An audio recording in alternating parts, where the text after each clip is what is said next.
3 काम की बातें सुन लीजिए जो ज़िंदगी भर आपको काम आएगी। नंबर 1, रिश्ते चाहे कितने ही बुरे क्यों न हो उसे तोड़ना नहीं चाहिए, निभा लेना चाहिए। क्योंकि पानी चाहे कितना ही गंदा होता है, भले आपकी प्यास नहीं बुझा सकता मगर आग तो बुझा सकता है।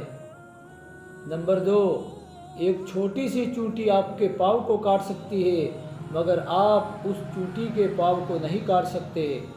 इसलिए ज़िंदगी में किसी को छोटा नहीं समझना चाहिए, क्योंकि वो कर सकता है जो आप नहीं कर सकते हैं। हाँ, और नंबर 3, थोड़ी सी देर की मुस्कुराहट से, चंद सेकंड की मुस्कुराहट से फ़ोटो अच्छी आ सकती है, तो हमेशा मुस्कुराने से ज़िंदगी अच्छी क्यों नहीं हो सकती है। बात आई समझ में? तो वीडियो को आगे शेयर भी करें और इंशाल्लाह मैं आपके लिए ऐसे वीडियो रोज़ाना इंशाल्लाह लेकर आता रहूँगा।